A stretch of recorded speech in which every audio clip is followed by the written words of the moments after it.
En esta ocasión hablaremos del Renacimiento en Inglaterra. Podemos decir que los reinos de Inglaterra y Escocia, que en el siglo XVI siguen estando separados, no conforman todavía el Reino Unido de Gran Bretaña, como lo harán posteriormente, ambos reinos estuvieron entrelazados con una serie de alianzas dinásticas entre las dos grandes familias que gobernaban en uno y otro país. En Inglaterra los Tudor y en Escocia los Estuardo.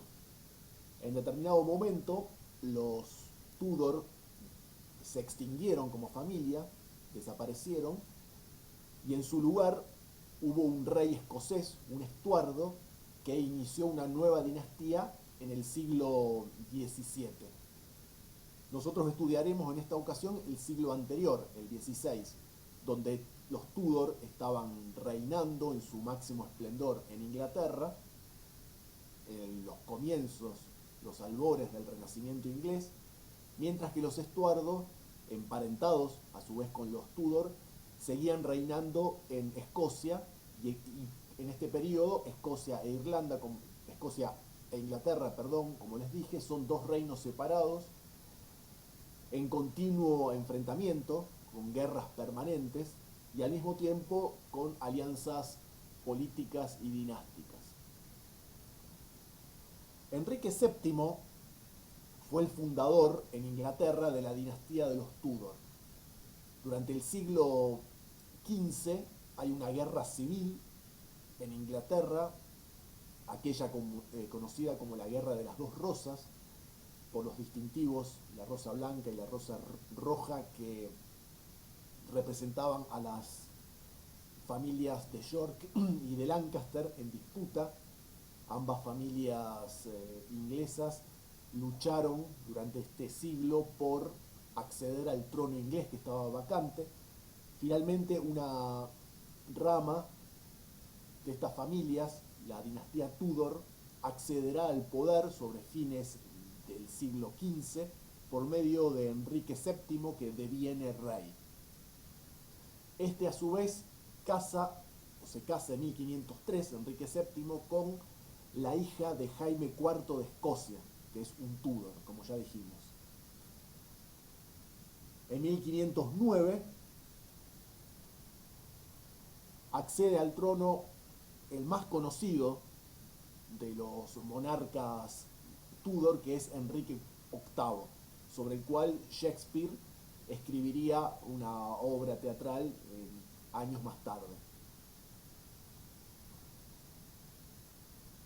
La dinastía de los Tudor en Inglaterra finalizaría en 1603 con la muerte de Isabel I, que es una de las hijas de Enrique VIII. En ese momento los Estuardos llegarían al poder y las coronas inglesa y escocesa se unirían, y andando el tiempo desaparecerían los reinos separados de Inglaterra y Escocia, dando nacimiento al Reino Unido de Inglaterra, Escocia e Irlanda. A su vez, Irlanda y Gales, que son territorios de población céltica, fueron conquistadas militarmente y colonizadas por los ingleses ya en la Edad Media. Ambos territorios son gobernados en esta época, en el siglo XVI, por un Lord Diputado, en el caso de Irlanda, y por un Lord Presidente de las Marcas, en el caso galés. Se trata de territorios fronterizos que Inglaterra fortificaba onerosamente, o sea, con un gran despliegue militar y material, militarizaba por el temor a eventuales invasiones extranjeras que actuasen como trampolines para ocupar Inglaterra. Entonces son territorios más bien salvajes para la época, donde hay poblaciones indígenas, digamos, originarias de ambos territorios, de origen celta, que no hablan ni una lengua latina ni una lengua germánica, como podría ser el inglés, que es una lengua germánica con fuerte influencia latina. Y estos territorios, a los que habría que incluir, en los que habría que incluir Escocia, que también es un país de origen celta, serían gradualmente incorporados y asimilados, no solo en lo territorial, político y militar, sino también en lo lingüístico, por Inglaterra, que les impondría el inglés como lengua dominante. En la actualidad todavía se hablan, tanto en Irlanda como en Gales y Escocia, las lenguas originarias de origen celta, pero ya están, podríamos decir, en vías de extinción.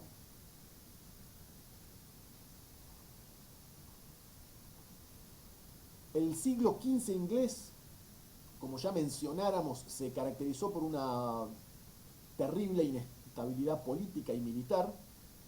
Del 1455 al 1485 se despliega la Guerra de las Rosas, la Casa de York contra la de Lancaster.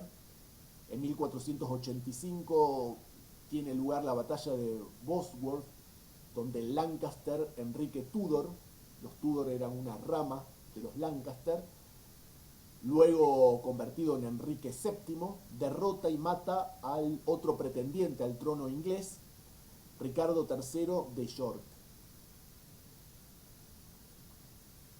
Y de esta manera los Tudor ascienden al trono inglés y termina esta guerra civil en la isla de Inglaterra. A pesar de la guerra civil del siglo XV, las universidades inglesas de Oxford y Cambridge, que habían sido fundadas durante la Edad Media, se mantuvieron a salvo y fueron incluso protegidas, financiadas e impulsadas por los distintos reyes de una y de otra casa real.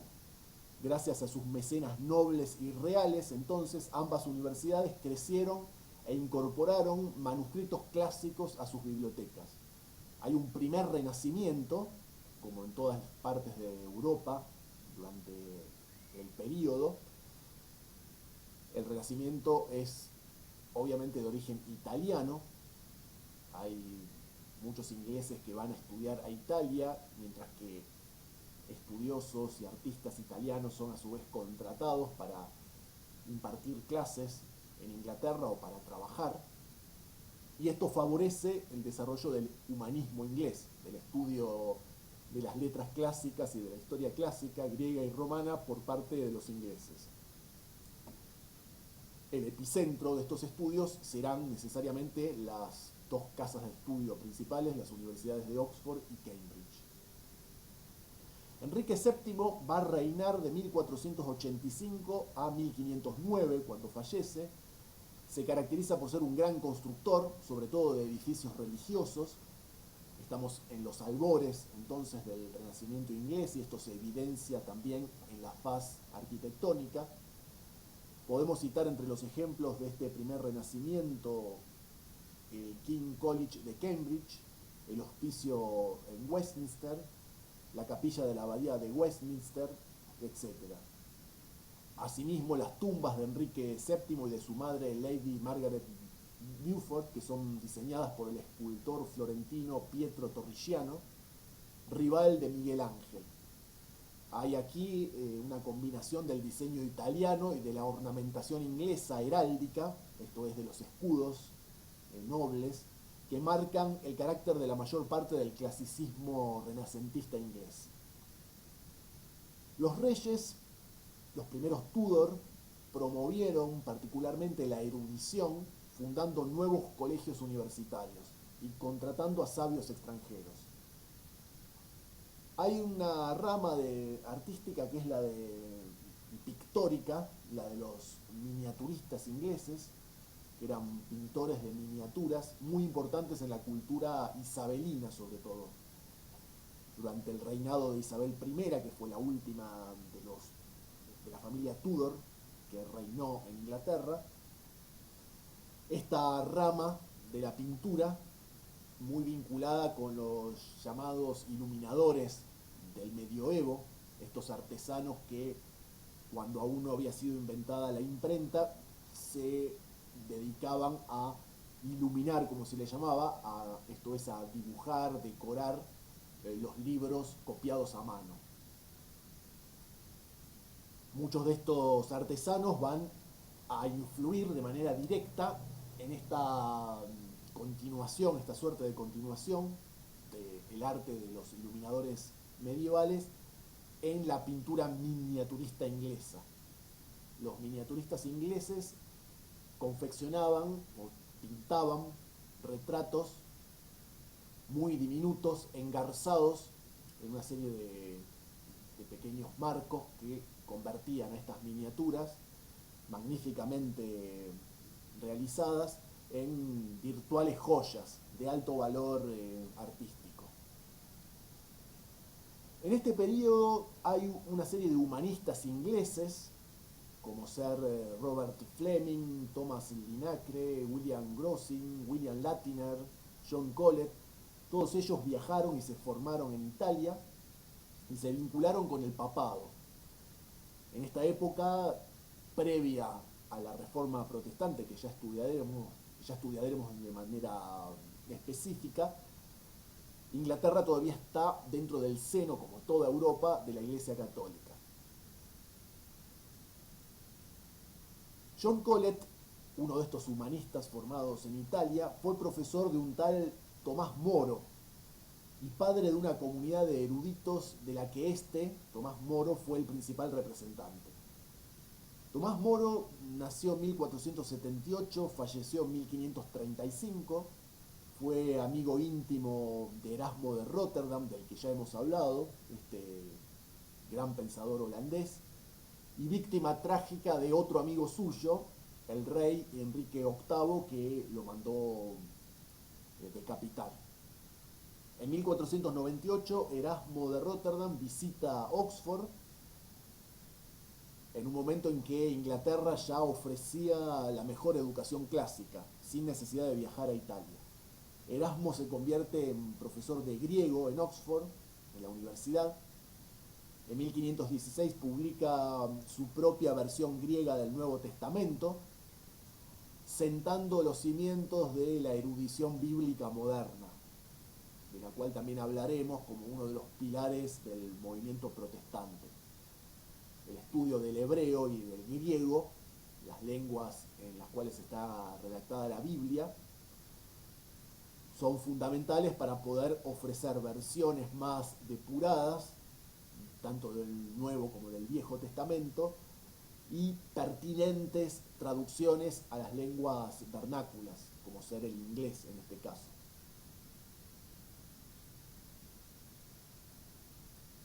Enrique VIII tuvo, como todos ya sabemos, es un monarca muy tristemente célebre, tuvo numerosas esposas. La primera de ellas fue Catalina de Aragón, hija de los reyes católicos, con la que no pudo tener hijos varones. Entonces esta es la obsesión que recorre toda la terrible y criminal vida de Enrique VIII, que le llevó a romper con la Iglesia Católica, incluso fundar una propia iglesia inglesa, iglesia anglicana, para permitir su divorcio de Catalina de Aragón y casarse con sucesivas esposas que, salvo una de ellas, que le dio un heredero, todas se caracterizaron por darle hijas mujeres y algún hijo varón que falleció prematuramente. Entonces estas esposas, que muchas de las cuales las mandó matar, la primera de ellas, Catalina de Aragón, bueno, la repudió, se divorció de ella y propició la ruptura absoluta con el Papa, que nunca reconoció ese divorcio. El divorcio no existe en la Iglesia Católica, y tampoco los matrimonios ulteriores de este rey. Ya cuando veamos la Reforma Protestante nos detendremos con algo más de detenimiento en esta cuestión del anglicanismo, esto es el protestantismo inglés, propiciado por Enrique VIII a partir de esto que les estoy mencionando. Los proyectos de expansión y de construcción de Enrique VIII son inéditos, jamás vistos, y marcan el inicio esplendoroso del Renacimiento en Inglaterra a lo largo del siglo XVI. Hampton Court es la máxima realización de su reinado, es un palacio real a orillas del Támesis, construido sobre el modelo de otros edificios renacentistas residenciales de Europa. Enrique VIII es él mismo un gran mecenas y un artista e intelectual, compositor de música de calidad y de escritos teológicos. Entonces él financia proyectos artísticos e intelectuales, pero es él mismo también un destacado artista y pensador. Enrique VIII intenta proyectarse en Europa en el momento en que Inglaterra es un pequeño reino, una potencia menor, de segunda línea. La potencia dominante, como ya hemos visto, es España, que domina la mayor parte del continente europeo y se encuentra en plena expansión en América. De todas maneras, Enrique VIII rivalizará no tanto con España, con la cual había una alianza dinástica por medio de Catalina de Aragón, sí se enfrentará en el momento del repudio de esta primera esposa suya, pero se enfrentará no tanto con España, sino sobre todo con Francia y con Alemania. Pero al hacerlo con Alemania, de manera indirecta, y más directamente luego, convencería a hacerlo también con España, ya que recordemos España y Alemania, bajo el reinado de la dinastía de los Habsburgos, conformaban una misma unidad territorial, un mismo imperio. Tomás Moro es, como dijimos, amigo íntimo de Enrique VIII, impulsó grandemente el humanismo en Inglaterra, fue él mismo un gran intelectual y estudioso, traductor del griego y del latín, y a su vez autor de una serie de libros en lengua inglesa. El más conocido de los cuales y el de mayor calidad aparece en 1516 y se titula Utopía. Este librito ficcional, es una mezcla de tratado y de descripción y narración literaria, se sitúa en un escenario americano. Utopía es supuestamente una isla situada en algún punto de América del Sur, con la importancia que tiene esta visión o esta figura del nuevo mundo de América para los renacentistas, del punto que ya hemos tratado.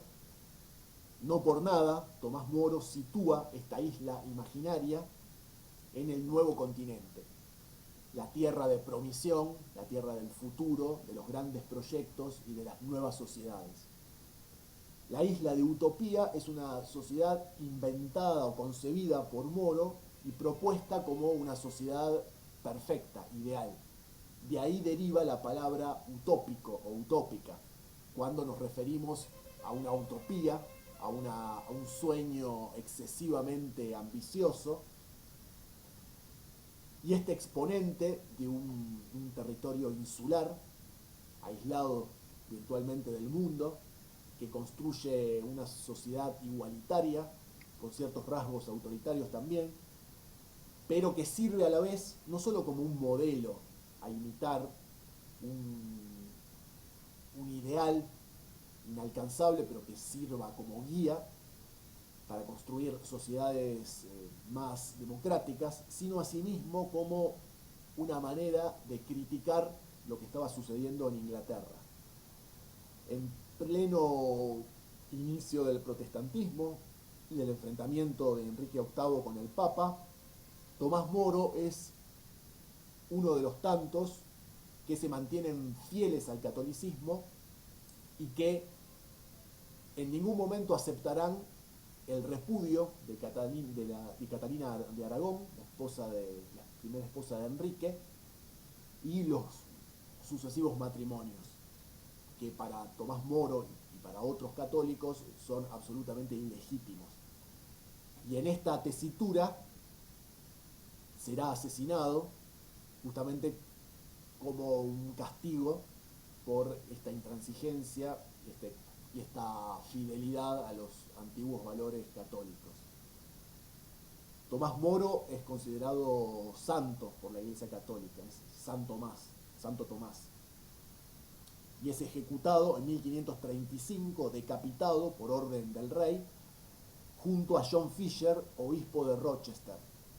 Ambos se habían opuesto al divorcio de Enrique VIII de Catalina de Aragón.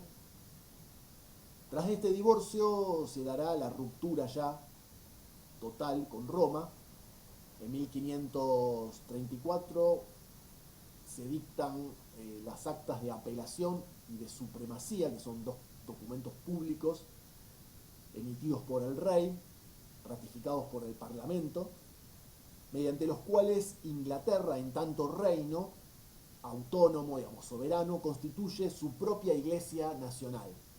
Si bien sigue siendo formalmente católica y reconoce la autoridad máxima del Papa, en verdad el que rige de manera directa esta Iglesia, que goza de una enorme autonomía, una autonomía total, es el propio rey, como sigue siendo hasta hoy mismo. El rey o la reina de Inglaterra es ya desde esta época y hasta la actualidad el jefe o la jefa máxima de la Iglesia Anglicana de Inglaterra. En 1536 comienza la destrucción de los monasterios en Inglaterra, que son severamente cuestionados por los protestantes. Muchas de sus ruinas todavía persisten como parte del paisaje inglés actual. Los edificios religiosos y las tierras de propiedad eclesiástica son vendidos o donados. Aquellos que se situaban en Londres se convirtieron en mercados y en viviendas. Todos fueron refuncionalizados. Mientras que en el campo, estos antiguos monasterios fueron remodelados para acomodar a familias enriquecidas, a nuevos burgueses y nuevos nobles de la época. A veces se desmontaban los edificios religiosos y se usaban sus piedras para construir otros, digamos, pero por lo general se adaptaron. La reforma inglesa fue hecha, a diferencia de otros países protestantes donde hubo movimientos populares fuertemente anticatólicos y antirromanos. En el caso inglés y de otros países del norte europeo, fue solo una minoría la que impulsó este movimiento religioso. Fue una minoría en su propio beneficio y en desmedro o a pesar de la mayoría que seguía siendo católica. La mayor parte del pueblo inglés se mantuvo fiel al catolicismo y solo gradualmente, con el correr de los años y las distintas persecuciones que se fueron dando y el robustecimiento de la Iglesia Anglicana en Inglaterra, solo entonces, a través de un largo proceso no traumático y no exento de rebeliones y de intentos por regresar al seno de la Iglesia Católica, recién, pasado aproximadamente un siglo, el anglicanismo, esto es, el protestantismo inglés, sería aceptado por la mayor parte de la población e institucionalizado ya de manera definitiva e incuestionada dentro y fuera de Inglaterra. Pero a lo largo del siglo XVI la cuestión religiosa es candente en Inglaterra, dentro y fuera de Inglaterra, porque esta situación enfrenta militarmente al Reino de Inglaterra con los estados papales y con parte de los reinos europeos que siguen apoyando al Papa, el caso de España, el caso de Portugal, por un lado, y por el otro los reinos que, como Inglaterra, se convierten en protestantes. Las guerras religiosas recorren sangrientamente este siglo XVI y dejan su huella. Tras la muerte de Enrique VIII, asciende al trono su hijo, que es muy pequeño, el único hijo varón, en 1547, el cual reina hasta 1553 y fallece tempranamente a la edad de 17 años. Entonces es un reino breve, durante el cual el poder que ejerce Eduardo VI es muy limitado porque es apenas un niño, casi que no llegará a reinar. Inglaterra en estos años del 47 al 53 se vuelve cada vez más protestante y se aísla más, cada vez más del resto de Europa. En 1553, tras la muerte de Eduardo VI, asume el trono, sube al trono, mejor dicho, una de las hijas, de las tantas hijas e hijos que tuvo Enrique VIII, que es María Tudor, la hija católica de Enrique VIII y de Catalina de Aragón. Es hija del primer matrimonio de Enrique VIII. Esta mujer se mantuvo fiel al catolicismo, aún en plena época del ascenso del anglicanismo en Inglaterra. Durante su breve reinado del 53 al 58, intenta restaurar la supremacía papal, persigue a los protestantes, es decir, que se invierte la situación. Antes habían sido los protestantes los que perseguían a los católicos en Inglaterra, ahora es al revés. Incluso llega a contraer matrimonio con el rey español, Felipe II, que es un gran católico, pero María Tudor, también apodada en su país como María la Sangrienta por su violento proceder contra los protestantes, fallece prematuramente en 1558 y es sucedida por su hermanastra, la protestante Isabel, que es otra de las hijas de Enrique VIII y de Ana Bolena, que es la segunda esposa, había sido la segunda esposa de este monarca. Isabel I es la última de los Tudor, es la reina virgen, que no contraerá matrimonio, ni tendrá hijos, ni relaciones sexuales, y es venerada por esto, en una época donde el espíritu religioso inglés es muy severo, muy austero, muy casto. La reina virgen encarna en buena medida este espíritu protestante inglés. Ella reina del 1558 a 1603 hasta su muerte, es uno de los reinados más prolongados y fructíferos de la historia inglesa. La tolerancia religiosa será mayor en este periodo, los católicos, que son minoría, ya no serán perseguidos. En 1564 se produce una revuelta en las llamadas Provincias Unidas, lo que hoy es Holanda, que estaban bajo dominación española. Los holandeses se rebelan, holandeses que además eran protestantes, se rebelan contra los españoles. Y aquí interviene Inglaterra apoyando militarmente a los holandeses y enfrentándose de manera directa con España. Esta segunda mitad del siglo XVI se caracteriza justamente por la competencia entre las dos grandes potencias del momento. La primera e indiscutida, España, como ya dijimos, tanto en Europa como en América y en el mundo entero, en definitiva.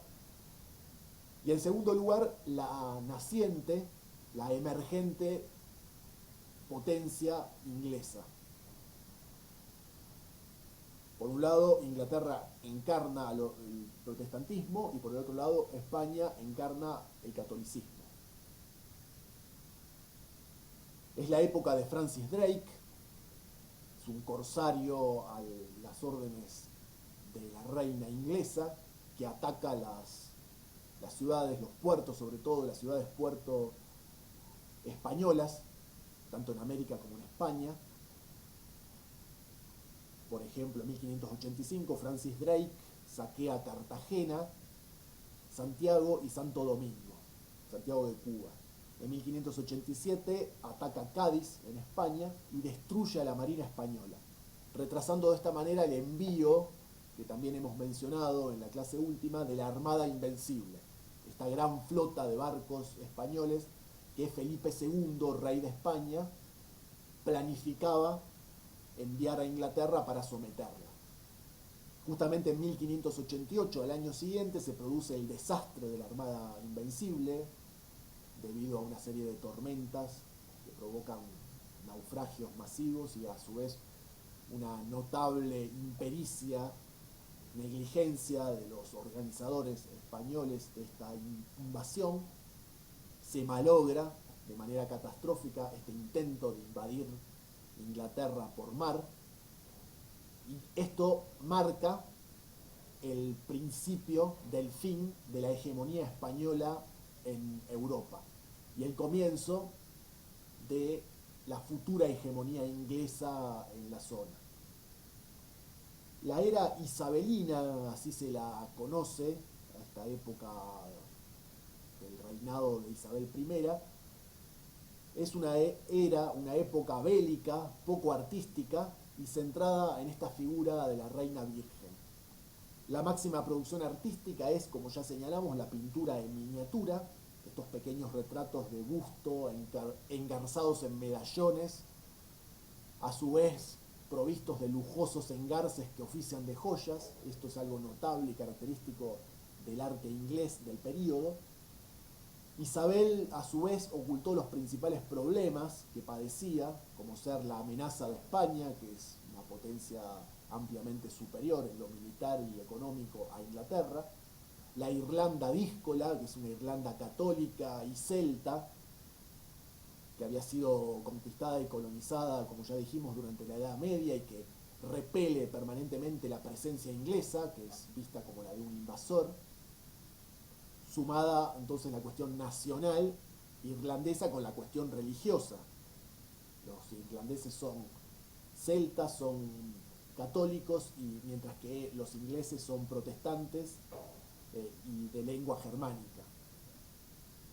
Está la cuestión también del puritanismo, que es uno de los tantos movimientos religiosos al interior del protestantismo inglés. Digamos, hay protestantes que, por así decirlo, son más protestantes que los propios protestantes, critican a la iglesia anglicana ya institucionalizada, fundan una serie de pequeñas iglesias y sectas religiosas, muchas de las cuales ya en el siglo siguiente, en el XVII, van a tener que ser, digamos, se van a ver obligadas a abandonar Inglaterra, perseguidas, y a exiliarse en América del Norte, cuando principie la colonización de esta parte del continente americano.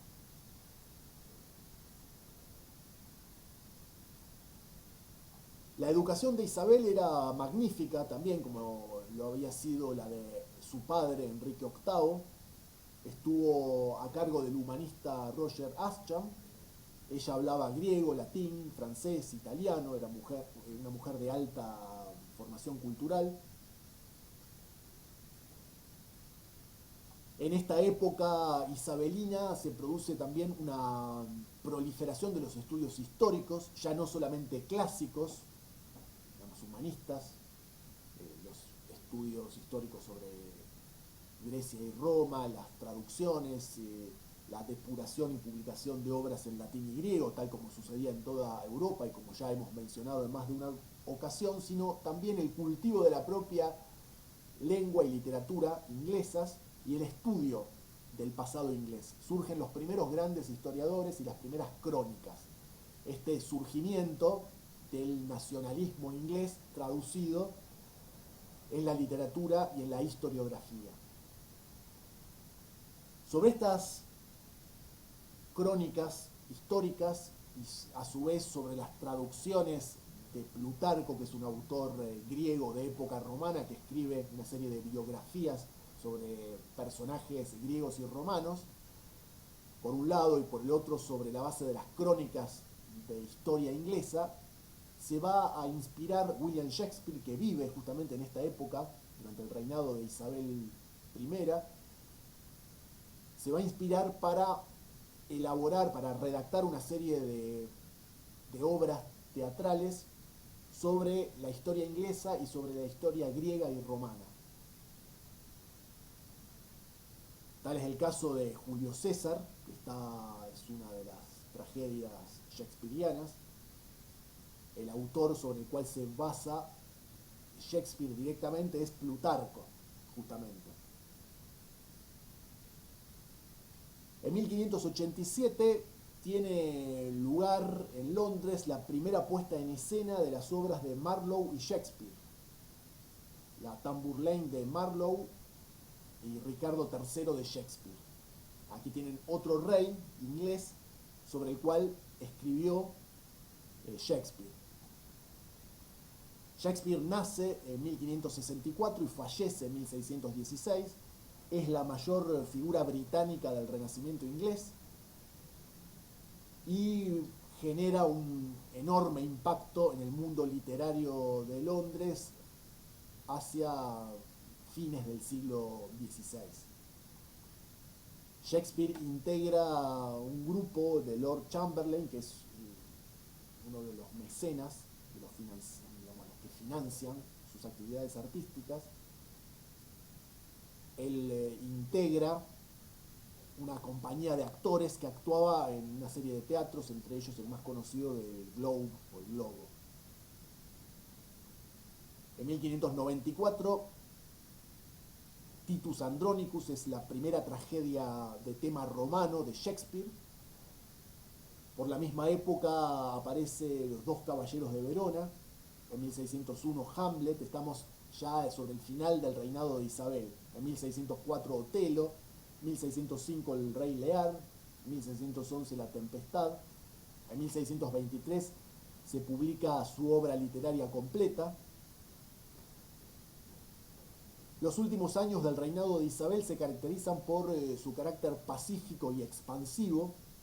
Es el fin de la era heroica de las exploraciones marítimas inglesas, sobre todo en el norte de América, el momento que principia la ocupación de lo que andando el tiempo serían las 13 colonias norteamericanas, más adelante independizadas bajo el rótulo de los Estados Unidos de América, sería el nuevo país a partir de 1776, mucho después, pero este país de habla inglesa fue construido sobre la base de estas 13 colonias, que son los 13 estados de los actuales Estados Unidos, situados sobre la costa atlántica.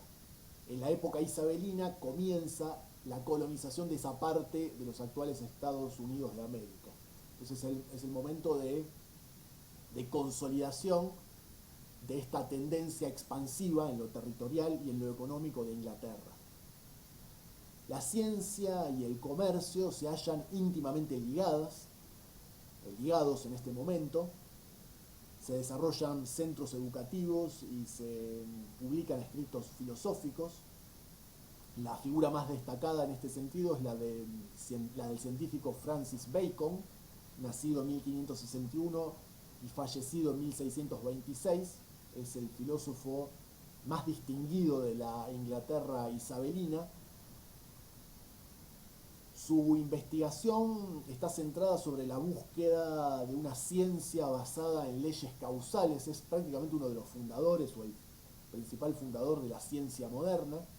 La revolución científica que se había iniciado en Italia con el Renacimiento se traslada a Inglaterra, donde surgirán los grandes sabios del momento, como ser Isaac Newton, Boyle, John Locke y Francis Bacon, que es el más importante de todos.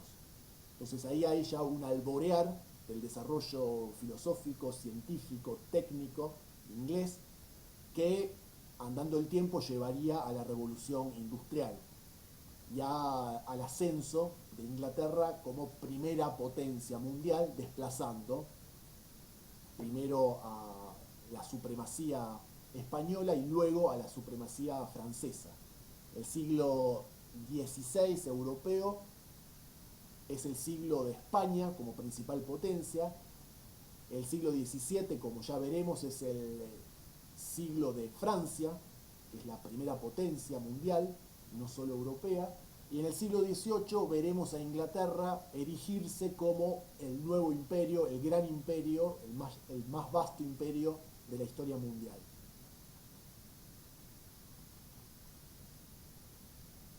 El Renacimiento inglés tuvo su mejor expresión en lo que hace a la literatura en el teatro. Las figuras más relevantes son las de Christopher Marlowe, las de William Shakespeare desde ya, la de Ben Jonson, la de John Webster. En los comienzos del Renacimiento las obras se representaban eran representadas por pequeñas compañías de actores en mansiones de la nobleza o en la propia corte inglesa.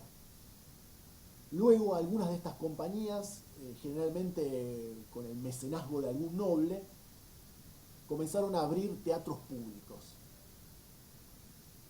En 1576 justamente el actor James Burbage, que es uno de los más importantes actores del momento, abre el primer teatro en el suburbio Shoreditch de Londres.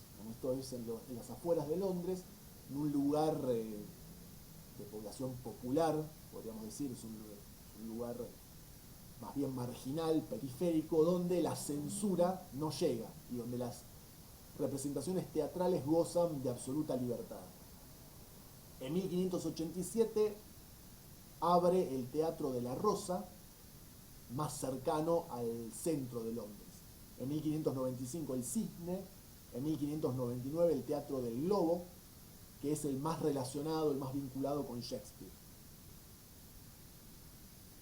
Hamlet justamente habría sido estrenado aquí en el Globo con Shakespeare, que era no solo dramaturgo, sino actor él mismo, haciendo de fantasma, y Richard Burbage, el principal actor de la época, hijo de James Burbage, como Hamlet. El Globo, el Teatro del Globo, poseía una capacidad para 2000 personas.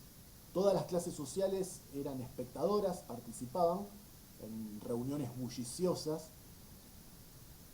Muchos estaban parados, la entrada más barata era, digamos, de a pie, o se sentaban de manera muy incómoda en las galerías o a un costado del escenario. Esta parte de Londres, el Southwark, es famoso en la época por sus prostíbulos y sus teatros. El teatro inglés es una expresión popular, periférica, con relación a los centros de poder de la época. Henry Wriothesley, o algo así, es el tercer conde de Southampton. Él es el principal mecenas de Shakespeare. Bueno, hemos llegado hasta este punto.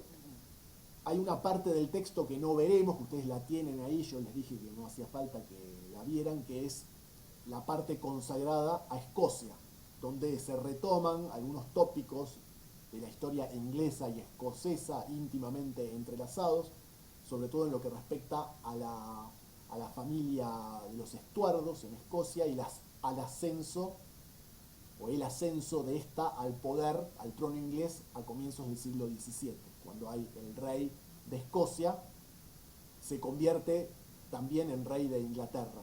Y entonces la familia escocesa, la dinastía de los Estuardos, reemplaza a los Tudor que desaparecen y pasa a reinar en Inglaterra, y de esta manera se unen los reinos de Inglaterra y Escocia.